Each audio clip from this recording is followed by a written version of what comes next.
A plumber reached into a blocked drain in North London and pulled out something that stopped him completely. He called the police. The police knocked on one door, and a quiet, punctual civil servant in a trench coat answered it, thought for a moment, and said the rest was in the other room. 4 years, 15 young men, one address nobody had ever questioned. Dennis Andrew Nilsen helped unemployed people find work every single day. Nobody around him had any idea what was happening when the working day was done. But nobody becomes this without a beginning. To understand what Dennis Nilsen became, you have to start with where he came from. He was born on November 23, 1945, in Fraserburgh, a remote fishing community on the northeast coast of Scotland, where the North Sea shaped everything about daily life. His father was a Norwegian soldier who left the family when Dennis was still very young, so Dennis grew up without a father, in a household built entirely around his mother, Betty, and the wider family around her. He was the middle child of 3, and from very early on, those who knew him described him as a child who did not form friendships the way most children do, and who seemed to observe the world from just outside it rather than from within it. The one relationship that genuinely reached Dennis in those early years was the one he had with his maternal grandfather, a fisherman who spent weeks at a time away on the North Sea, and who, when he was home, gave Dennis the kind of consistent and patient attention that nobody else in his life was offering. Dennis was deeply attached to his grandfather in a way that went well beyond ordinary childhood affection, and that attachment became one of the most consequential events of his entire life when it ended without any warning or preparation. One day, Dennis came home from school, and his mother asked if he would like to see his grandfather, and Dennis said yes, and followed her into the kitchen and found a long wooden box on the table, and inside that box was his grandfather, laid out completely still and white. And nobody had told Dennis that his grandfather had died at sea, and nobody had prepared him for what he was about to walk into. He was approximately 5 or 6 years old, and he encountered death for the first time as a sudden and total shock. Brian Masters, the author who later spent years corresponding with Nilsen, believed this was the moment love and death became permanently fused in Dennis's mind, in a connection that would eventually express itself in ways nobody could have imagined. After his grandfather's death, Dennis became even more withdrawn. His mother said she could never reach him the way she could with her other children, that he resisted closeness and seemed to live behind an invisible barrier. He had no real friendships at school, and when he was near the sea, he would sometimes go out into the water and act out near drowning scenarios, as if trying to follow his grandfather to wherever his grandfather had gone. At 15, Dennis made up his mind to leave Fraserburgh behind, and in June 1961, he enlisted in the British Army and was posted to the catering corps at Aldershot, where he trained as a chef. The army gave him structure and a defined place within a larger system, which suited certain parts of his personality, and he served for 11 years, rising to the rank of corporal. But he was never fully accepted by the people around him, and those who served alongside him described him in remarkably consistent terms across every account. Fellow soldiers remembered him as contrary rather than aggressive, always needing to take the opposite position from whatever had been said, and always needing to see things differently from everyone else. While his colleagues listened to popular music and read common magazines, Nilsen listened to classical recordings and read broadsheets, and seemed to take quiet satisfaction in the distance this created between himself and the people around him. The general feeling among those who spent time with him was simply that something about him did not quite add up, though nobody could say precisely what it was. What Nilsen carried through his entire army career and shared with absolutely no one, was the fact that he was gay. And in the early 1960s, British Army, this was not simply a matter of personal privacy, but of genuine institutional danger that would have ended everything if it had become known. So he kept it entirely hidden and lived a double life from the very beginning of his adult existence. One version of himself for the world outside, and everything he actually was kept completely separate beneath it. And this structure of maintaining a public self, disconnected from a private one, became the defining architecture of his entire life. During this time, he also learned precise and technical meat preparation skills in the catering corps kitchens that his colleagues noted he applied with a meticulous attention that set him apart from everyone else around him. In 1972, Nilsen left the army and moved to London, and for the first time in his adult life, he found himself in a city where the part of himself he had been concealing for 11 years did not need to be hidden in the same way. London, in the early 1970s, had a gay scene that was accessible and visible in ways nothing in his previous experience had been, and he began spending time in the bars and clubs of Soho and Camden for the first time. He joined the Metropolitan Police shortly after arriving, which fits a pattern seen in individuals with his psychology, the seeking out of roles where authority and control over others are built into the structure. Nilsen lasted only 11 months before leaving, with those who examined his file suggesting his departure was likely encouraged rather than voluntary. He then joined the civil service as a junior officer at a job centre and settled into what would become his fixed outward identity for all the years that followed. What Nilsen wanted in his personal life was something the social world around him was not primarily designed to provide, which was a permanent relationship with someone who would stay.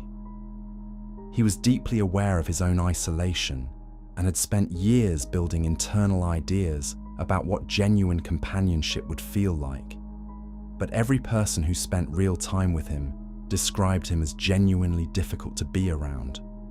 Someone who talked only about himself and showed no real interest in the perspective or experience of anyone else, who was controlling and opinionated, and who relied heavily on alcohol. In 1976, Nilsen met a young man named David Galichan and found a flat for both of them at a property on Melrose Avenue in Cricklewood. The home footage he filmed during this period, which later became part of documentary coverage of the case, shows a man who is loud and domineering and constantly directing, always needing to be the one who determines how things are done and how they are perceived. Galichan walked out after approximately 18 months, and Nilsen later acknowledged the departure had hurt him significantly, though nothing in his outward behavior reflected it. After Galichan left, Nilsen continued bringing people back to the flat, hoping someone would stay, and he went to work each morning and came home each evening. And from the outside, his life looked like the unremarkable existence of a quiet bachelor. But inside, something else was developing. He would lie on the floor in front of a mirror with blue colouring on his lips and stay completely still for hours at a time. And those who had witnessed this and were later asked to describe it said they believed he was acting out lifeless stillness. This was not a one-time event. It was a deliberate and repeated practice that continued in the years before everything else began. On New Year's Day, 1979, Dennis Nilsen woke up next to a teenager he had met in a pub the night before, and he later said that as he lay there looking at the sleeping young man, the thought of that person leaving and of being alone again became unbearable in a way he had never experienced before, and that out of that feeling came an impulse he acted on without fully understanding what it would mean or what it would start. The young man was 14 years old, and his name was Stephen Holmes, a detail not confirmed until 2005, because in 1979, he was simply another name added to a list of missing persons that nobody was actively working. After what occurred that morning, Nilsen later described a state of detached and methodical calm in which he went about everything that followed as if it were a practical problem to be managed, and he hid Stephen beneath the floorboards of the flat where he remained for months while Nilsen went to work every day and conducted his life directly above. When it became necessary to remove what he had hidden beneath the floorboards, he did so at night in the garden using a fire to conceal evidence, and the local children who could see the flames apparently thought it looked entertaining and came to watch with no idea whatsoever about what they were seeing. Those who have studied this case most carefully have identified one thing as the engine of everything that followed, which is that Nilsen found in that first incident something he had been unable to find anywhere else in his life, a complete and total sense of control and significance that nothing else had ever produced for him, and having found it, he was not going to walk away from it. Between January 1979 and the autumn of 1981, Nilsen caused the disappearance of at least 12 young men at the Melrose Avenue address. The people he sought out were overwhelmingly young men who had come to London from other places, who had no fixed address, who were not firmly connected to any social network, and who would not be quickly reported missing by anyone.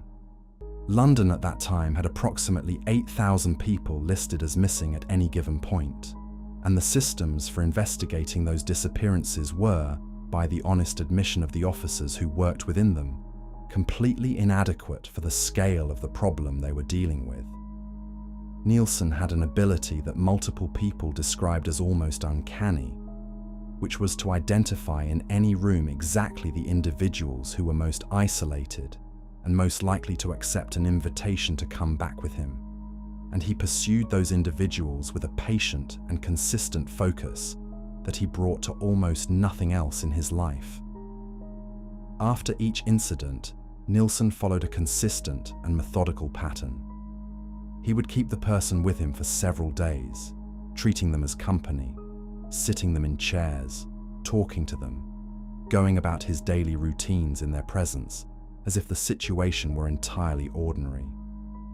Brian Masters, who spent more time studying Nilsen's own account of his behavior than anyone else, concluded that this was the expression of what Nilsen had actually been looking for all along: companionship that could not leave, presence entirely within his control, connection that required nothing from him in return.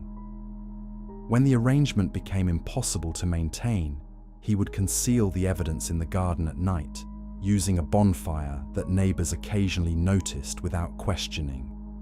At least 5 young men survived encounters with Nilsen during this period and went to the police to report what had happened to them.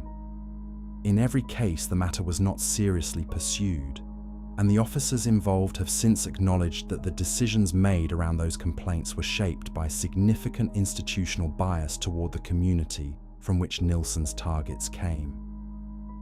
Nilsen was questioned following these complaints and walked away each time without any formal action being taken, and he was able to continue for years after those reports were filed and set aside. In October 1981, Nilsen moved to the top floor flat at 23 Cranley Gardens in Muswell Hill, and the practical difference between this address and Melrose Avenue created a problem he had not had to manage before.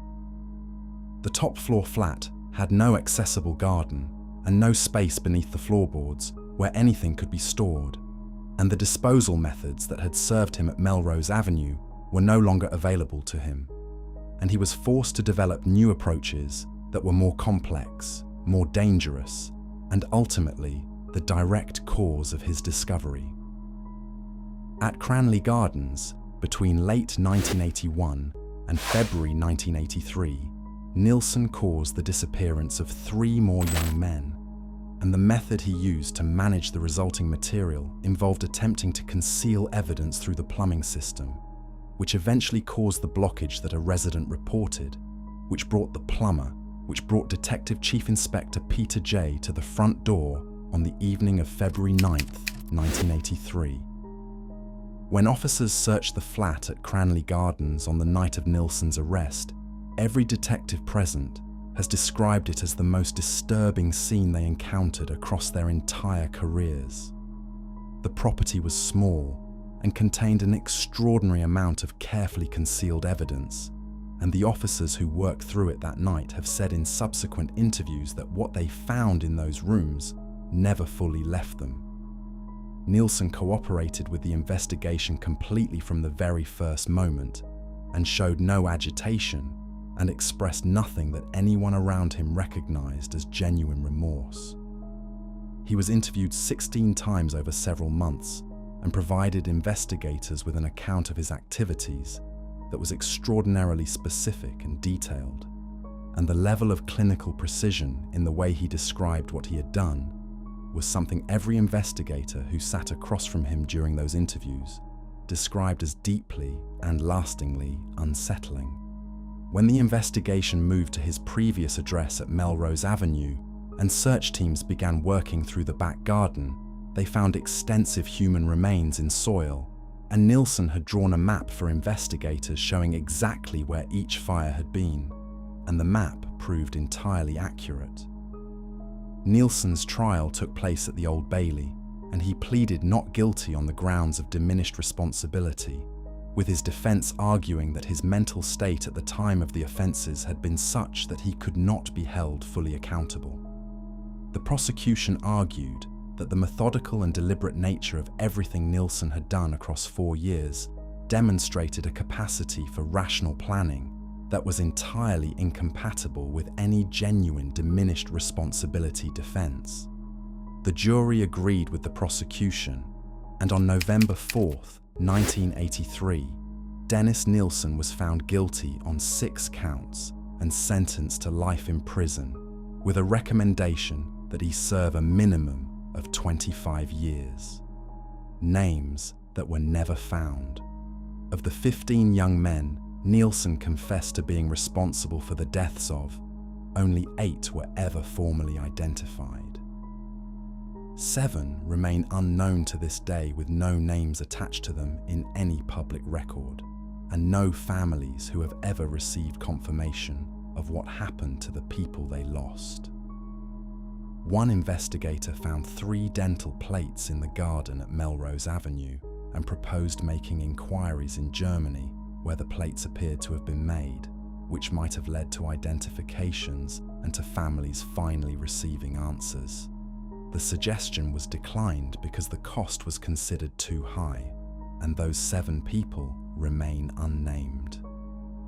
One of the young men who survived his encounter with Nilsen was a 21-year-old named Carl Stotter, who met Nilsen in April 1982 and went back to the flat at Cranley Gardens. He survived because Nilsen stopped and spent the following hours caring for him and helping him recover. And when Carl asked what had happened, Nilsen told him he had become entangled in his sleeping bag, and Carl, still disoriented, accepted that explanation and left. He reported the incident to police, and the police dismissed it. Carl Stotter was never the same person after that night. His sister Julie later spoke publicly about the decades of damage that followed, describing a man consumed by guilt over having survived when others had not, and by a drinking problem he was never able to resolve. Carl died alone in 2013 at the age of 52, and Julie has said that her son Jack, deeply affected by what had been done to his uncle, died by suicide years later, and that she holds Nilsen responsible for both of them. Martin Duffy was 16 years old when he travelled to London in May 1980 looking for work, and his family never heard from him again. His father kept a photograph of Martin by his bed and would look at it and ask where his son was, and the family spent 3 years not knowing, and the truth only came when Nilsen was arrested and began providing names. Martin's brother and sister have said publicly that the press habit of describing all of Nilsen's victims as homeless drifters was profoundly unjust and reduced people who were loved and missed and mourned to a category that said far more about how society valued them than it said about who they actually were. Dennis Nilsen died in prison on May 12, 2018, at the age of 72, having served 35 years and never expressed anything that the people around him recognized as genuine remorse. 7 of his victims remain unidentified. Their families have never had an answer. The survivors who went to the police and were not believed, the missing persons reports that went nowhere, the complaints that were set aside as not worth pursuing. All of it is part of this story, and none of it can be separated from it, because the conditions that allowed Dennis Nilsen to continue for 4 years were not created by one man alone. Dennis Nilsen operated without interruption for 4 years in one of the world's most watched cities, and nobody connected the disappearances until a drain blocked in February 1983. If stories like this one, where the truth is stranger and more disturbing than anything fictional, are what you are here for, you are in exactly the right place. Subscribe and come back every week, because there are dozens of cases as significant as this one that most people have never heard of. Every name in every story here matters, and none of them should be forgotten.